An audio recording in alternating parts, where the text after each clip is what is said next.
Well, guys, if you watch my other channel, T-Man's Go-Karts, you'll see that we're working on some stuff around the house here. But well, this is what we've done so far. We got about 10 bags of concrete. We have some wood and some rebar. And what we're doing is I'm going to be cleaning out this whole section underneath the deck and then putting in a form, because the deck is coming to rest on this cement pad and it's, you know, cracking the cement pad. So the plan was to break all this concrete up, dig out some of the dirt that's underneath there, put in a form underneath there, and then put in another part of the form right here, and then just lay an entire long chunk of concrete right in there. So in essence, making a small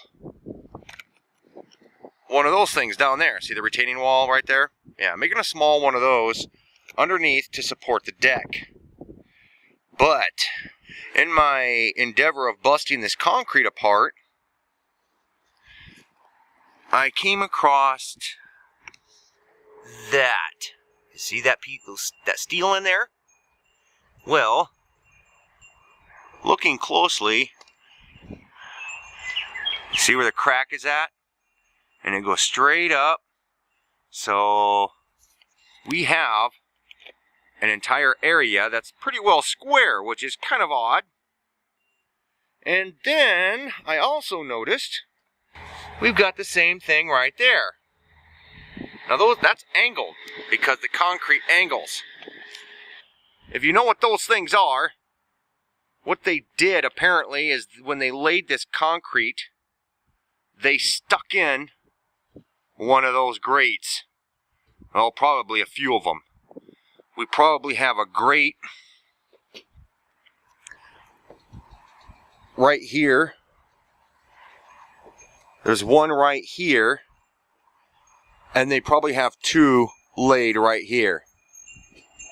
Yeah, I'm not sure what I'm going to do now, because this concrete is too weak for me to drill a hole and put an anchor in and put some eyelet bolt in there and try to pull these slabs out.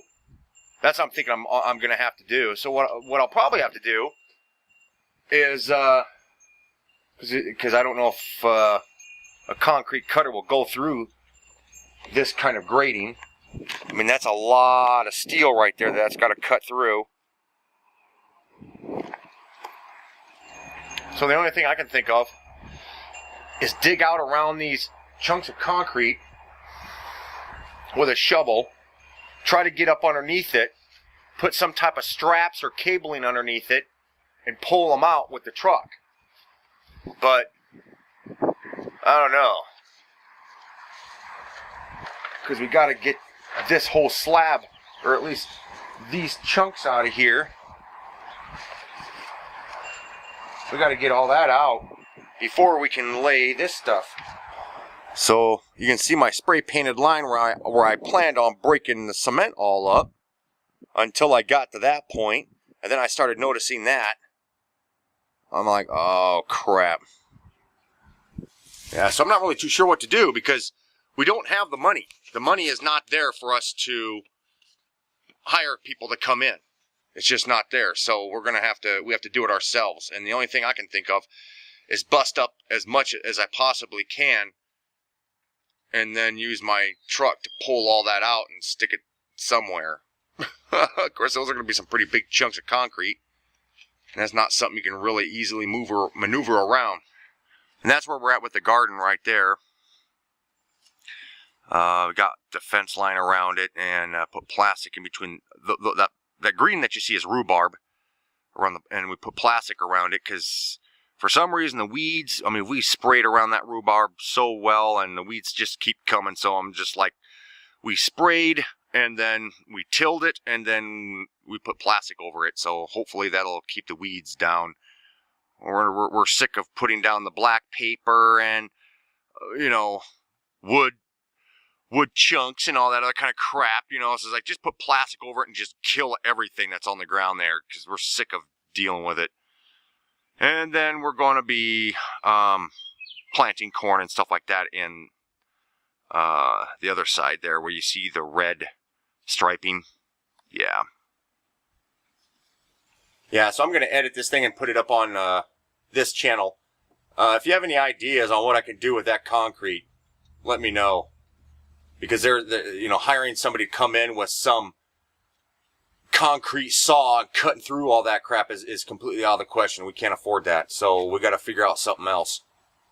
So post your suggestions down in the comments area, and I'll see you guys in the next one. But then, over the years, remember this house is 20 years old, so since the weight of the deck was down on this concrete, and I don't know how well you're going to see this, you're going to be able to see this, but